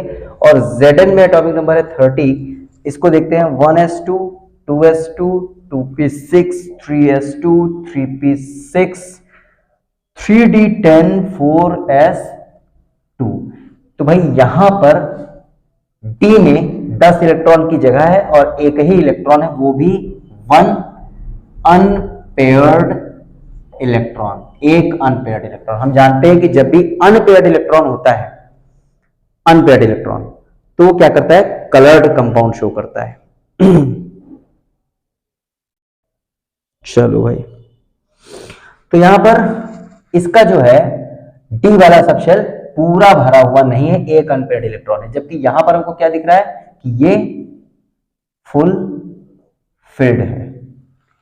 ट्रांजिशन एलिमेंट किसको कहते हैं, those elements are called transition elements in which d subshell is incomplete and there is enough space for upcoming electrons, जिसके पास D subshell अधूरा है और कोई और इलेक्ट्रॉन आके उसमें बैठ सकता है। तो भैया यहां पर तो बैठ नहीं सकता, 10 ही इलेक्ट्रॉन आ सकते, 10 है, फुल फिल्ड हो गया, तो इसमें तो कोई इलेक्ट्रॉन आ नहीं सकता, भरा नहीं है, तो ये भाई ट्रांजिशन एलिमेंट नहीं कंसीडर होता, जबकि हमारा स्कैंडियम ट्रांजिशन एलिमेंट की तरह पे कंसीडर होता है। थर्ड ऑप्शन देखिए इसमें क्या दिख रहा है, जो क्वेश्चन नंबर डी का सेकंड हो गया। इसके बाद थर्ड क्या दिख रहा है क्वेश्चन, थर्ड देखते हैं। Transition elements and their compound work as good catalyst. जो ट्रांजिशन एलिमेंट्स होते हैं वो एक अच्छे से कैटलिस्ट की तरह बिहेव करते हैं।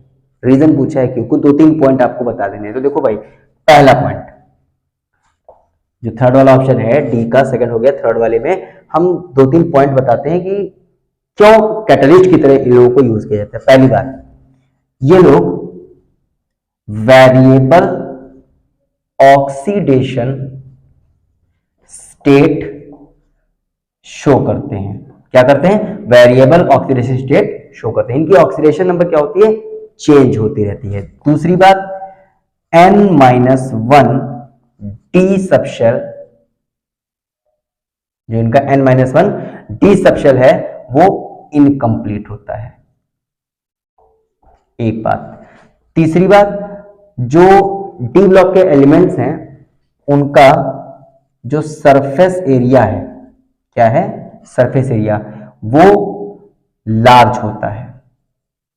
अब बड़ा सा सरफेस एरिया है तो इस बड़े से सरफेस एरिया पे ये लोग किसी सब्सटेंस को,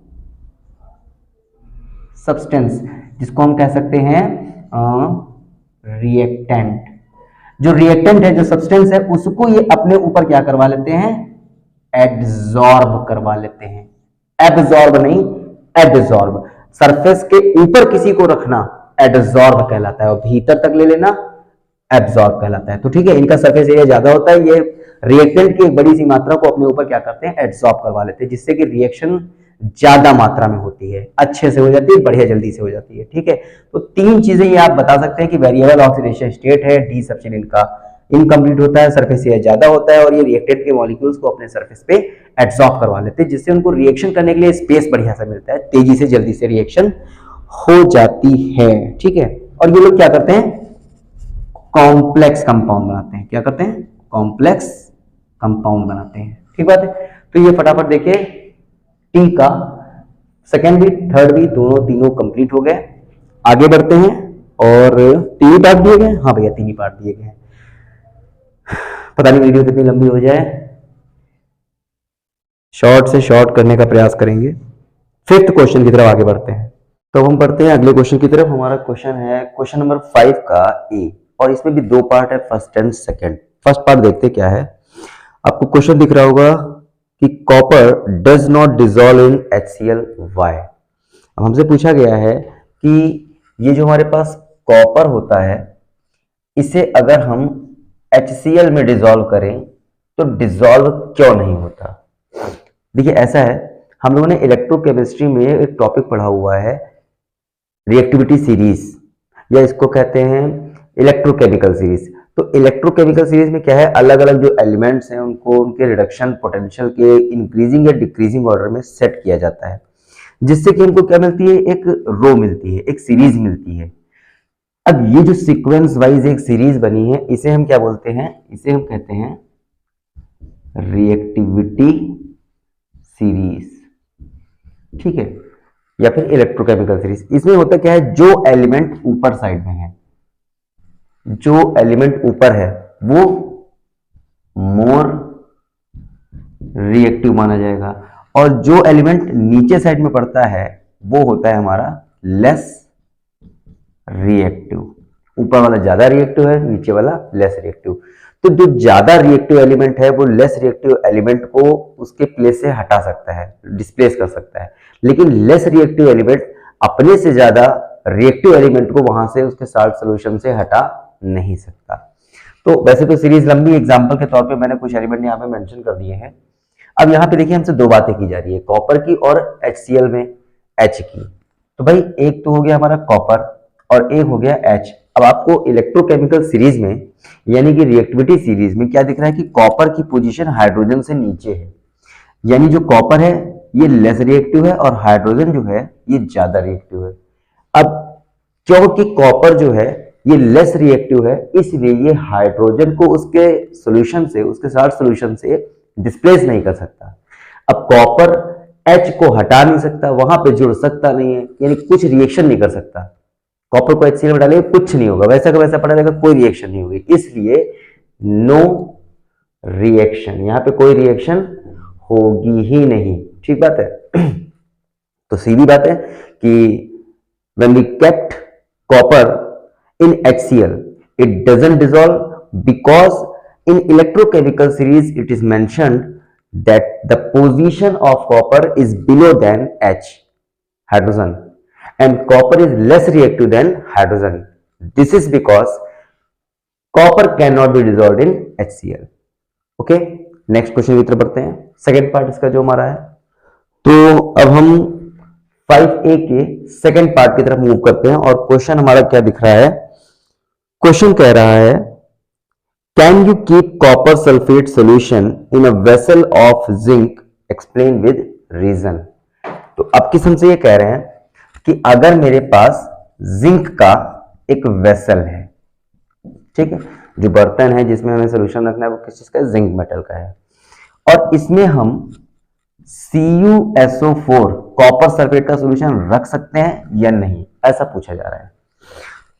इलेक्ट्रोकेमिकल सीरीज यानी कि रिएक्टिविटी सीरीज में हमको क्या दिख रहा है कि जो हमारा जिंक है और जो हमारा कॉपर है, साफ पता चल रहा है कि जिंक की पोजीशन ऊपर है, ये जो है ज्यादा रिएक्टिव है, और कॉपर की पोजीशन काफी नीचे पड़ रही है, यानी कि ये क्या है, लेस रिएक्टिव।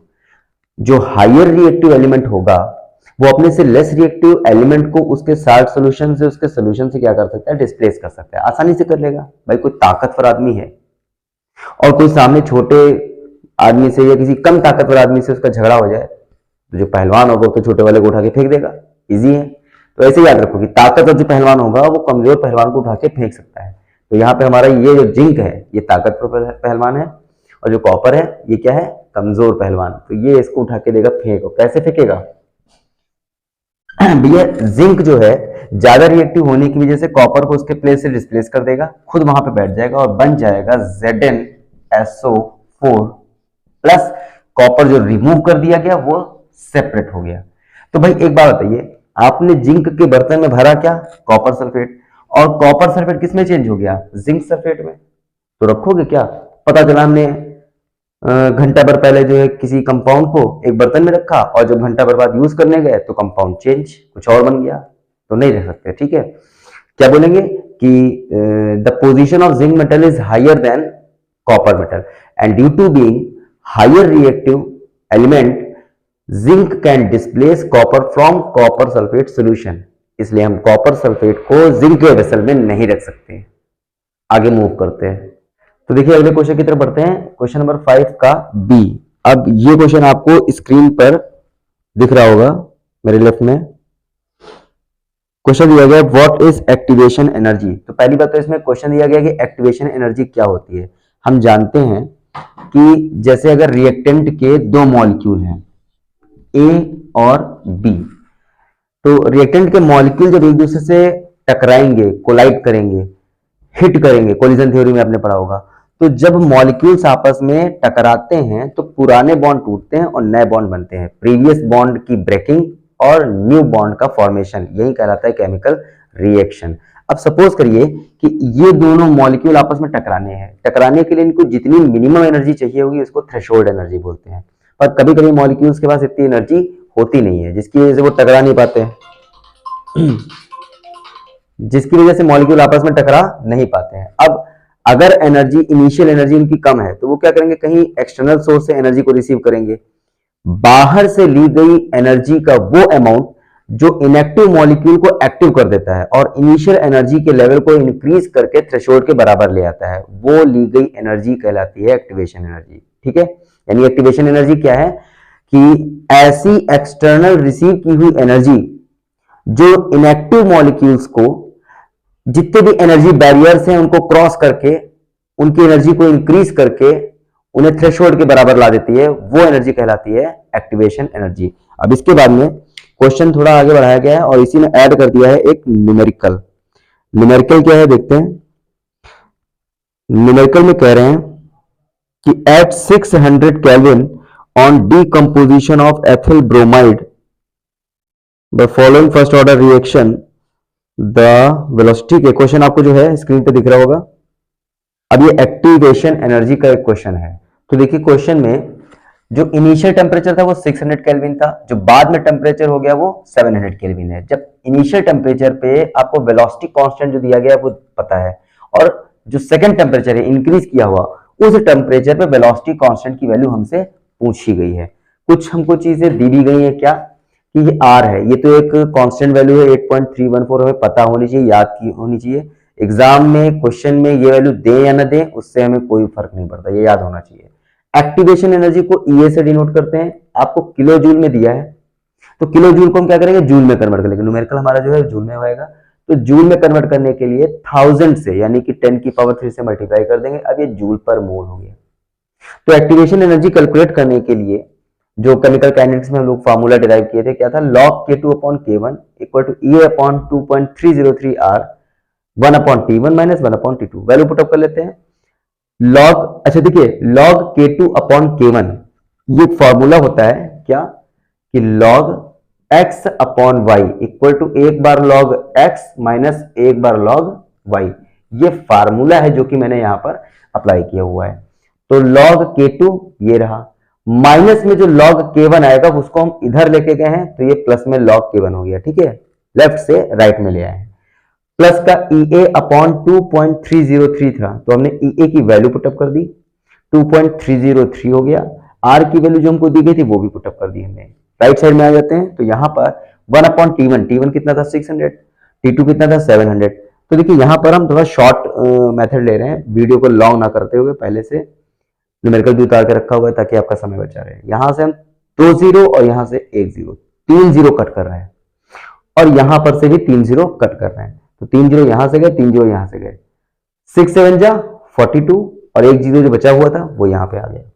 यहाँ पे जब हम लोग एलसीएम लेके सॉल्व करते हैं तो ये आपका आता है 700 माइनस 600। अब 700 से 600 गया, कितना बचा 100, तो ये आपका 100 बचेगा, ठीक है, वो नीचे आ जाएगा 209 209 और यहाँ पर 100 जो आया था वो मल्टीप्लाई में इसके साथ आ जाएगा, इसको मल्टीप्लाई कर देंगे यहाँ पे।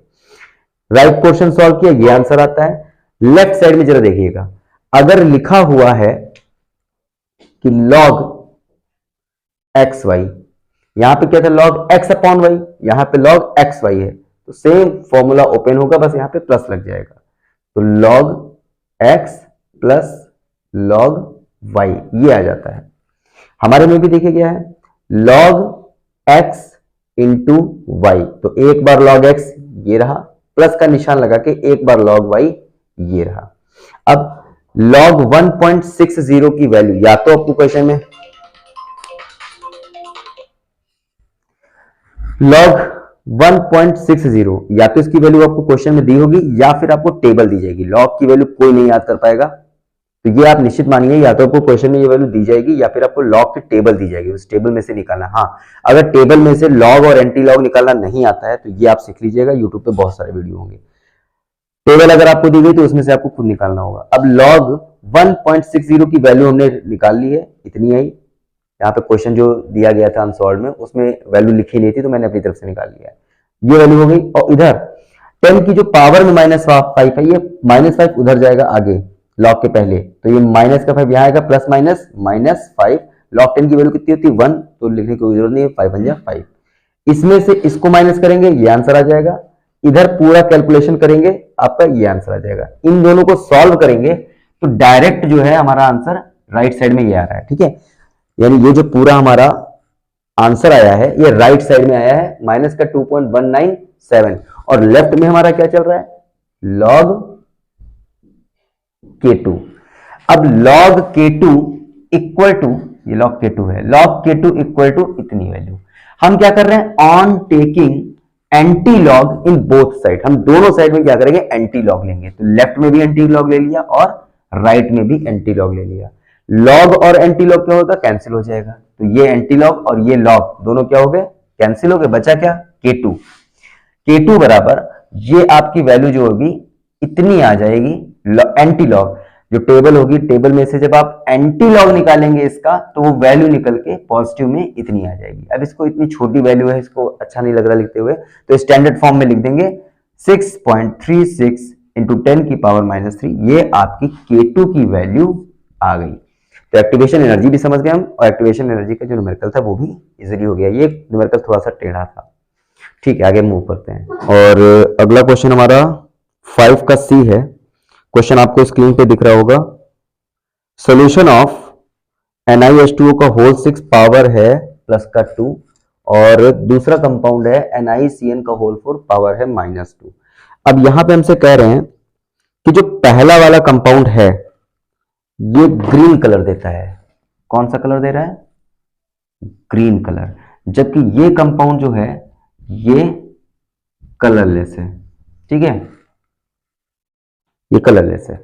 अब हम जानते हैं कि कलर अगर कंपाउंड में आ रहा है तो अनपेयर्ड सिंगल इलेक्ट्रॉन की वजह से आता है, और अगर सारे के सारे पेयर्ड इलेक्ट्रॉन है तो कलर नहीं आता है। अब ये कैसे क्या है, रीजन पूछा गया है तो देखते हैं। जो Ni है इसकी ऑक्सीडेशन स्टेट कितनी होती है, तो ऑक्सीडेशन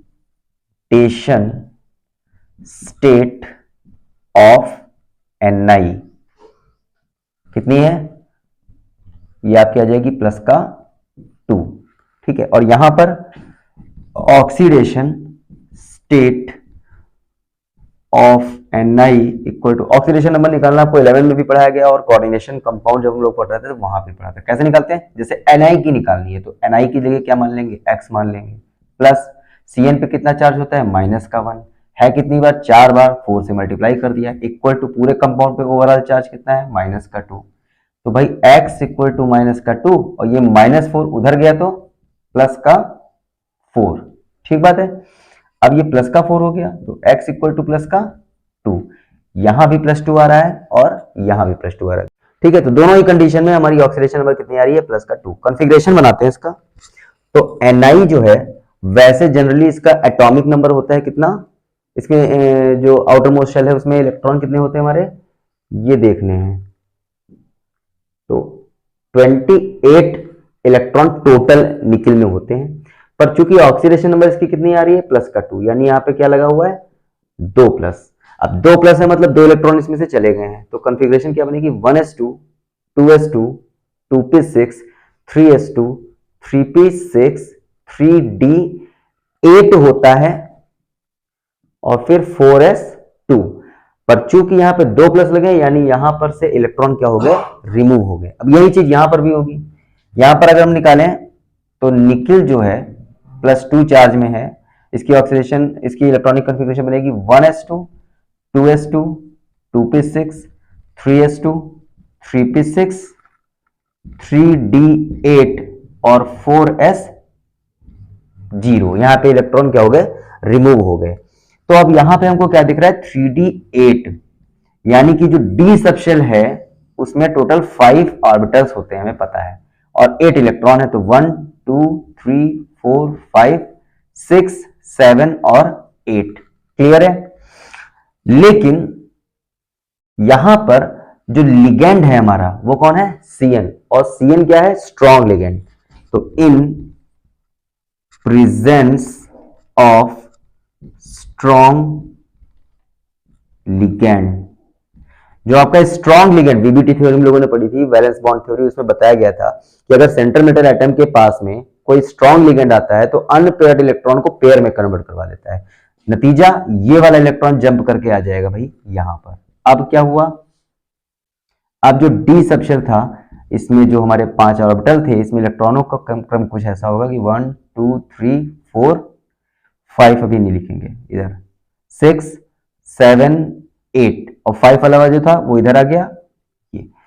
नो अनपेयर्ड इलेक्ट्रॉन, क्या यहां पर कोई भी अनपेयर्ड इलेक्ट्रॉन दिख रहा है, नहीं, सब के सब पेयर है। और भैया जब सारे के सारे पेयर होंगे तो क्या कलर आएगा, ये हो जाएगा कलरलेस। इसीलिए हमारा ये जो है कंपाउंड कैसा है, कलरलेस है। लेकिन अगर इधर बात करें हम तो यहां पर क्या है, देखिए 3d8, और यहां पर जो डी सबशेल है इसके जो 5 ऑर्बिटल होंगे, इसमें जो इलेक्ट्रॉन का डिस्ट्रीब्यूशन होगा 1 2 3 4 5 6 7 8, और ये जो हमारा H2O है, H2O ये क्या होता है, ये हमारा है वीक लिगेंड।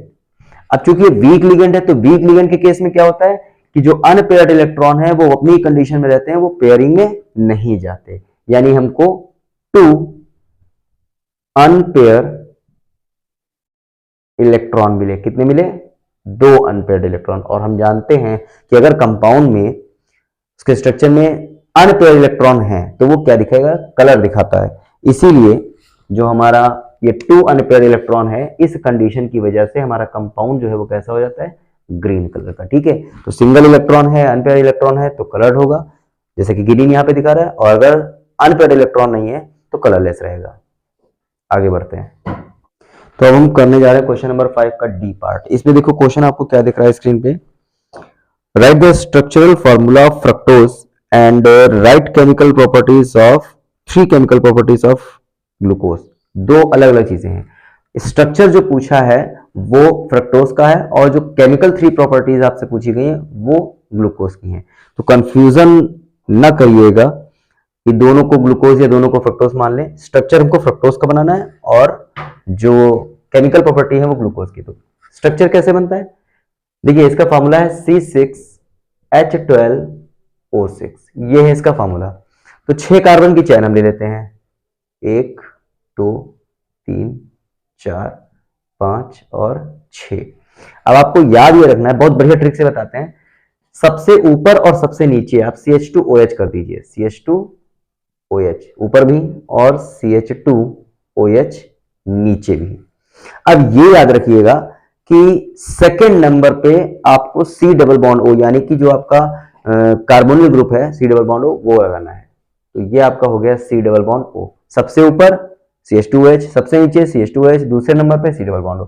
अब ये याद रखिए कि नीचे से राइट साइड में 3 OH होंगे, तो नीचे से राइट साइड में 3 OH, पहला हो गया, दूसरा OH, तीसरा OH। अब एक ही तो केवल कार्बन बच रहा है, तो यहां से H लगा लो, जहां H है उसके सामने OH और OH के सामने H।